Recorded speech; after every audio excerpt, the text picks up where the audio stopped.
शोहरत है। आदमी की परेशानी बोरियत है। आदमी की परेशानी बोरियत है।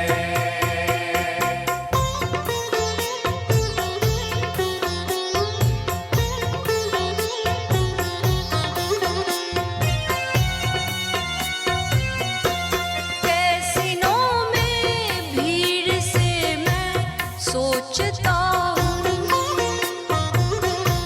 ध्यान सुमिरन आदमी की जरूरत है। आदमी की परेशानी बोरियत है। आदमी की परेशानी बोरियत है।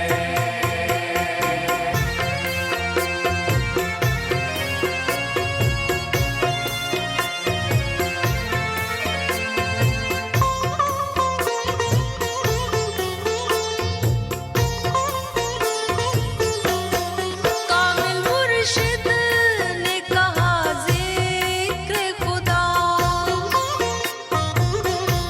जिंदगी जीने की असली तरीकत है।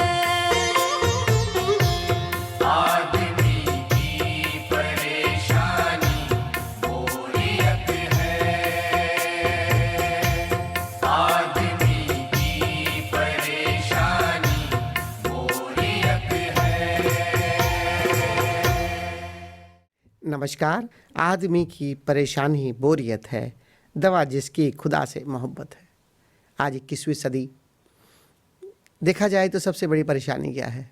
या तो आदमी काम में मस्त रहता है, काम में बस पूरी तरह से लगा हुआ है, लेकिन जैसे ही खाली होता है बोर होने लगता है। कहता है अब क्या करूं? खोजता है कि कहीं जाऊं, समय पास करूं। छुट्टी होती है तब बोर हो जाता है, रात को घर आता है बोर होता है, टीवी चला लेता है, अपने मन को कहीं ना कहीं बाहर लगाने का प्रयास कर रहा है। लेकिन होता क्या है, बाहर उसका कहीं मन ज़्यादा लगता नहीं। थोड़ी देर में कुछ, थोड़ी देर में कुछ, थोड़ी देर में कुछ। सच पूछो तो मन भटकाता रहता है और हम भटकते रहते हैं। कभी कहता है ये कर लो, कभी कहता है वो कर लो, कभी कहता है ऐसे करो, कभी कहता है वैसे करो। लेकिन ये परेशानी हमें बस तंग करती चली जाती है। दवा जिसकी खुदा से मोहब्बत है, इसका इलाज है। ऐसा नहीं कि इसका इलाज नहीं, ये बोरियत का इलाज है। इस बोरियत का इलाज एक ही है सिर्फ, और वो है इस खुदा से मोहब्बत। लेकिन खुदा से मोहब्बत हम करेंगे कैसे? अगर मैं आपसे कहूँ फलाने शहर में एक व्यक्ति रहता है, अगर कोई स्त्री है तो कहूँ पुरुष है, और उसका नाम फला फला है, और तुम बस उससे प्यार करो, क्या संभव है उससे प्यार कर पाओगे? कैसे प्यार कर पाओगे? जिसे देखा नहीं, जिसे सुना नहीं, जिसे जाना नहीं, वो है क्या, है कौन, उसे प्यार किया कैसे जा सकता है? अगर बोरियत की जो परेशानी है उसका हल खुदा से मोहब्बत है, तो फिर हमें समझना होगा कि खुदा से मोहब्बत होगी कैसे। बिना खुदा को जाने तो खुदा से मोहब्बत नहीं हो सकती। खुदा को जानने को ही हम ज्ञान कहते हैं, और खुदा से मोहब्बत को हम भक्ति कहते हैं। संतों ने यही परिभाषा दी है। तो कैसे हमें ज्ञान हो जाए खुदा का कि हम उससे मोहब्बत कर लें?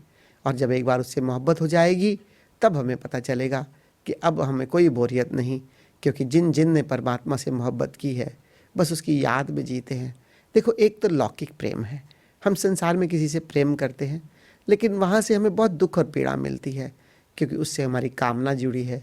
और जैसा हम चाहते हैं, जिससे हम प्रेम करते हैं, वैसा व्यवहार हमें वहाँ से नहीं मिलता। हमारी कामना कभी पूर्ण नहीं होती, किसी भी की भी कामना किसी से पूर्ण नहीं हो सकती। और उससे होता क्या है कि बार बार हम दुख पे चले जाते हैं और फिर उससे भागते हैं और फिर बोर हो जाते हैं, कि खाली होते हैं तो बोर हो जाते हैं, डिप्रेशन में चले जाते हैं। लेकिन खुदा से मोहब्बत एक बार हो जाए तो खुदा जो हमें निरंतर प्रेम कर रहा है, उसके एहसास में निरंतर जिया जा सकता है। और वो केवल जब तक हम इस शरीर में हैं तभी तक नहीं, बल्कि शरीर के उपरांत भी जब हमारा प्यार है, हम उसे साथ पाते हैं, हम उसे साथ पाएंगे। और बस उसी के सहारे से हम भवसागर से पार भी हो जाएंगे, मोक्ष को भी उपलब्ध हो जाएंगे, अद्वैत को भी उपलब्ध हो जाएंगे, ज्ञान को भी उपलब्ध हो जाएंगे और हमारा जीवन धन्य होगा और हमारा जीवन समृद्ध हो जाएगा। जिन्होंने परमात्मा से प्रेम किया है ये वही जान सकते हैं। धन कमाता आदमी है जल्द, लेकिन जान लेता व्यर्थ सारी दौलत है। परमात्मा को पाने से पहले हम ये सोचते हैं कि हम बाहर की कोई चीज़ इकट्ठा कर लें जिससे कि हमारी बोरियत भी ख़त्म हो जाए, हमारे जीवन में खुशियाँ आ जाए, हमारे जीवन में सुख आ जाए। सबसे पहली दौड़ हमारी बाहर की होती है। पद, शोहरत, नाम, बहुत धन कमाओ, अपने जीवन को भरने का प्रयास करो। लेकिन जिन्होंने भी ज़्यादा धन कमाया, जिन्होंने पूरी शोहरत पाई, उन्होंने ये देखा कि इसको कमाने के बाद, उसे पाने के बाद ही इसकी व्यर्थता पता चलती है। बहुत अपवाद है कि जो बिना पाए ही इसका व्यर्थता जान जाते हैं, बिना धन कमाए इसकी व्यर्थता जान जाते हैं। लेकिन एक तो सत्य है और वो ये कि धन पद से कभी किसी को अपने भीतर का सुकून नहीं मिला, भीतर का आनंद नहीं मिला, भीतर की शांति नहीं मिली। इसकी व्यर्थता पता चलती है कि इतना धन इकट्ठा भी किया लेकिन इससे जीवन में कुछ नहीं हो रहा, जीवन वैसा का वैसा, खाली का खाली। धन कमाता आदमी है जल्द, लेकिन जान लेता व्यर्थ सारी दौलत है। काटने को दौड़ता है अकेलापन, साथ चाहे मर्द या की औरत है। ये जो अकेलापन, ये लोनलीनेस, ये आदमी को बहुत खाती है कि बस विवाह करता है, दोस्ती करता है, प्रेम करता है, मर्द स्त्री से, स्त्री मर्द से, सोचते हैं जीवन साथी मिला, बस अब जीवन में बहुत खुशियाँ ही खुशियाँ होंगी। लेकिन सच पूछो, विवाह होता है, दूसरे दिन से कलह शुरू हो जाती है। एक दो व्यक्ति अलग अलग जगह पर पड़े बड़े हुए, अलग अलग संस्कार में और अलग अलग सोच, और अब एक साथ रहना है। सच पूछो तो बहुत पीड़ा आती है। लेकिन अगर जिसने सच को जाना, जिसने अपने जीवन को जाना, उनके लिए कोई पीड़ा नहीं, क्योंकि उनके भीतर स्वीकार भाव होता है। वो इस सत्य को जानते हैं कि दोनों अलग अलग हैं और दोनों का ही सम्मान और प्रेम और सम्मान, इससे ज़िंदगी बहुत सुंदर हो सकती है। लेकिन हम भी जो बाहर का ज्ञान केवल इकट्ठा करते हैं, बाहर का धन इकट्ठा करते हैं, भीतर की हम कोई ध्यान नहीं देते, उससे हमारे भीतर बहुत जीवन में परेशानियाँ और चैलेंज आते हैं। जब भी हम शादी करते हैं, बच्चों की शादी करते हैं और थोड़े दिन में देखते हैं कि बच्चों में सुख तो नहीं आया, तो ये हमारे जीवन में बहुत कष्ट देता है। जिन्होंने भी अपने साथ किसी को रखना चाहा, प्रेम किया, वो भी जान गए कि बस अकेलापन तो वैसा का वैसा रहा, किसी के मिलने से ये अकेलापन दूर नहीं हुआ, ये लोनलीनेस दूर नहीं हुई। सोचते हैं लोग कि कुछ यश कमाएं, किंतु आखिर दुखी करती ये शोहरत है। सोचते हैं चलो यश कमाएं, लोग बहुत नाम देंगे, बहुत वाह वाह होगी, हमारी बहुत ख्याति होगी, तब ये अकेलापन दूर हो जाएगा।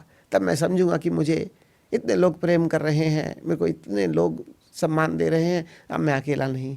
लेकिन सच पूछो, जिन्होंने शोहरत कमाई, जिन्होंने नाम कमाया, उनसे जाकर पूछो कि जब पूरे दिन की भीड़ से हटकर वो रात बिस्तर पर लेटते हैं तो अपने आप को भीतर बिल्कुल खाली और अकेले ही पाते हैं। क्योंकि बाहर कितना भी थोड़े मिनट के लिए, थोड़े समय के लिए कोई सम्मान दे भी दे, लेकिन दिखने लगता है कि आज हम इनकी कामनाओं की पूर्ति कर रहे हैं तो हमें सम्मान दे रहे हैं। ये सत्य भी साथ साथ बोध होने लगता है कि आज अगर हम इनकी कामना पूर्ति ना करें, आज हम इनके काम के ना रहें, तो ये आज कल वैसे ना होंगे जैसे आज हमारे साथ हैं। और भीतर ये जब अनुभव होता चला जाता है तो भीतर फिर हम अकेले के अकेले रहते हैं। नाम कमाने से, शोहरत हासिल करने से कभी जीवन में किसी की संपन्नता नहीं मिली, कभी किसी के जीवन में भराव नहीं हुआ, अंदर खाली के खाली हैं। कैसीनों में भीड़ से मैं सोचता हूँ, ध्यान सुमिरन आदमी की ज़रूरत है। और कहते हैं, और मैंने देखा कि बाहर जा गए, देखा जुआ घर भरे पड़े हैं, लोग जाते हैं, सोचते हैं कई कई घंटे जुआ खेलेंगे। कैसीनों में जाकर सोचते हैं कि वहाँ पर हमारा मन लग जाएगा। समय का भी नुकसान, धन का भी नुकसान, और उसके साथ साथ फिर बाहर निकल कर वैसे के वैसे ही जीवन में बल्कि और दुख ले आते हैं। शराब पीते हैं लोग, सोचते हैं कि बस इस समय मैं स्वयं को भूल जाऊं। लेकिन शराब पीने से कभी किसी को सत्य हासिल नहीं हुआ। शराब का नशा टूटेगा, फिर शराब पीने की ओर दौड़ने लगेगा मन, अगर अकेला है। क्योंकि मन में अगर भराव नहीं है, अगर भीतर शांति नहीं है, भीतर अपने होने का आनंद नहीं है, तो बाहर की कोई भी चीज़ मदद नहीं कर सकती। सच पूछो, ये जुआ घर, ये शराब खाने सिर्फ बनाए ही इसीलिए गए कि आदमी की जो परेशानी, बोरियत है, इससे वो मुक्त हो सके। क्योंकि बाहर के लोग को इसके अलावा कोई हल पता ही नहीं। उन लोगों को यही लगता है कि ऐसा करो, क्योंकि उनका व्यापार है, तो लोग आएंगे। लेकिन सच पूछो, ध्यान सुमिरन आदमी की ज़रूरत है। ये ध्यान और सुमिरन, इसी से आदमी का हल है। ध्यान में आदमी अपने भीतर उतरता है। थोड़ी देर आंख बंद करके बैठो, बस सब विचारों से दूर, ये शांति, एकदम निर्विचारता, निर्विषयता, ये केवल एक होना, ये अपने निराकार के प्रति जागना जो ध्यान है, उसमें आदमी अपने लोनलीनेस से अलोननेस में आ जाता है, एकाकीपन में आ जाता है। अकेलापन नहीं, एकाकीपन, बस मैं हूँ और मैं पूर्ण हूँ, अब मुझे किसी की आवश्यकता नहीं। और जब आंख बंद करके आदमी अपने भीतर ठहर जाता है, जब अपने भीतर स्वयं को पा जाता है, अपनी आत्मा को जान लेता है, तब जाकर उसके जीवन से अकेलापन दूर हो जाता है और एकाकीपन आ जाता है। That is a journey from the loneliness to aloneness. और वो अलोननेस में आनंद है, उसमें पूर्णता है, उसमें तृप्ति है, उसमें संतोष है, फिर बोरियत कहाँ।